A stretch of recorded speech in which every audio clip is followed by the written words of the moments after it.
This special programming is dedicated to all Filipino children, young and old, and their loving parents, because education and reading are passports to countless adventures. GMA Pinoy TV Originals presents.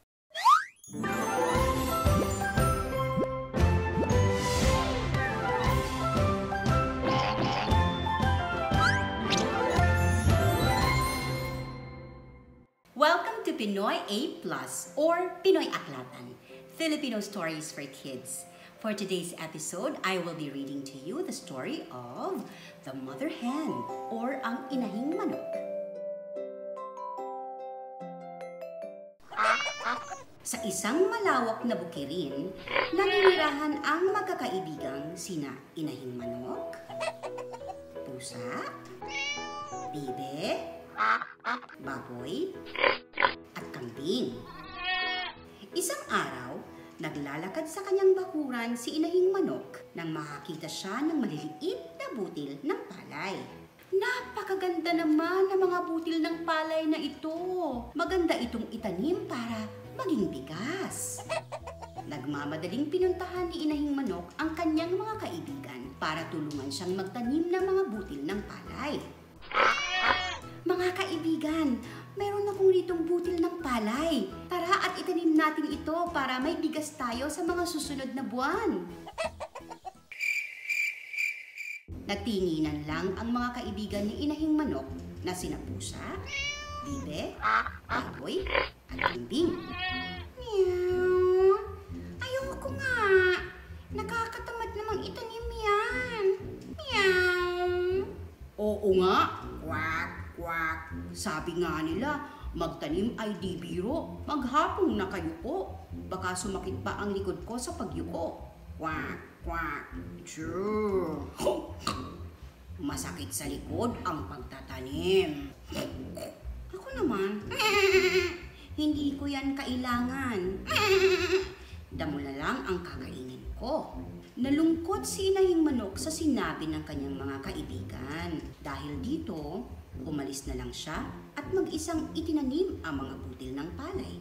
Matyagang inilagaan ni Inahing Manok ang mga butil.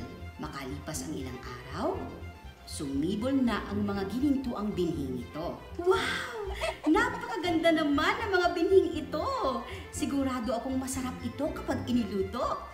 Naisip ni Inahing Manok na mahihirapan siyang anihin ang lahat ng mga binhi dahil sa dami nito. Kaya naman, muli niyang nilapitan ang mga kaibigang sina Pusa, Bibe, Baboy, at Kambing para humingi ng tulong.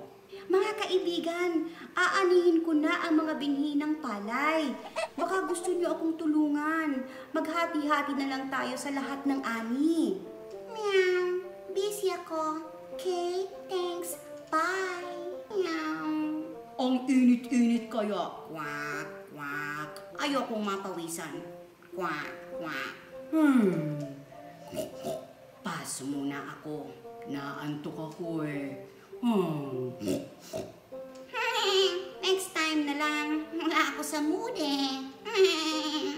Malungkot na namang umalis si Inahing Manok at matyagang inaning ang lahat ng binhi. Mainit man at nakakapagod, masaya si Inahing Manok sa pag-ani dahil nakita niya ang bunga ng kanyang pinaghirapan. Makalipas ang ilang oras, natapos din si Inahing Manok. Umuwi na muna siya at ipinagpabukas na ang pagbabayo ng palay. Kinabukasan, matapos niyang isalansan ang mga inaning palay, naisip niyang matatagalan siya sa pagbabayo ng kung mag-isa lang siya. Muli, lumapit siya sa mga kaibigan para humingi ng tulong.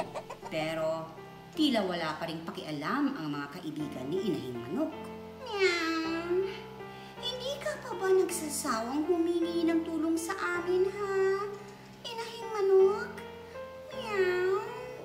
Imbes na kulitin kami, quack, quack, quack. Sana ay sinimulan mo na ang pagbayo niyang palay mo. Quack, quack. Oo nga.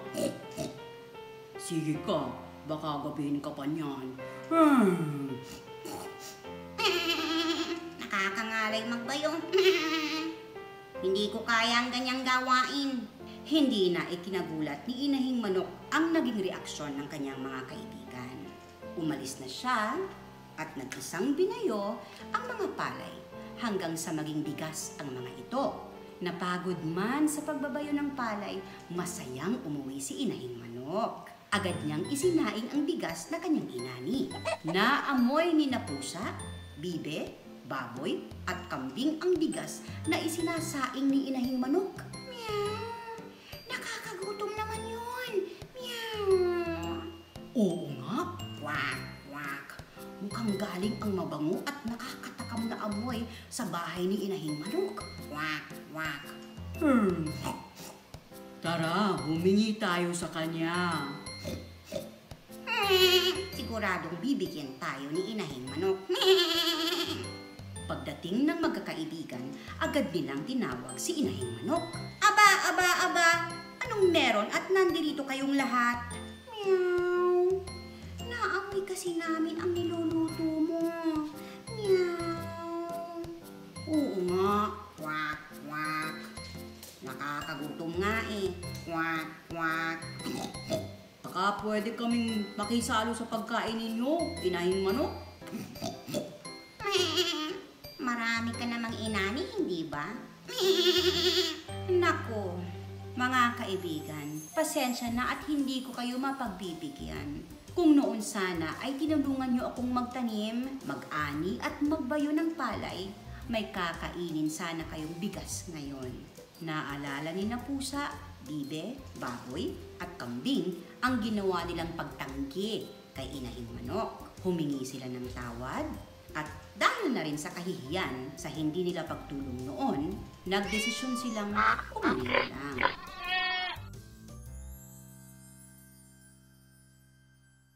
Mga bata, ano ang lesson na natutunan ninyo sa ating kwento?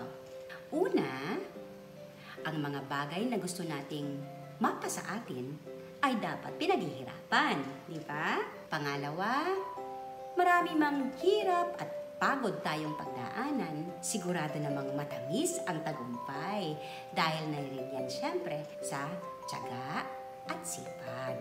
Maraming salamat po for joining me today sa pagbabasa ng ating kwento at maraming salamat po GMA Pinoy TV sa chance na ito na makapagkwento po ako sa ating mga kapuso. For more stories, tune in to GMA Pinoy TV and follow their social media accounts. Ito po si Manilyn Reynes at ito po ang Pinoy A+.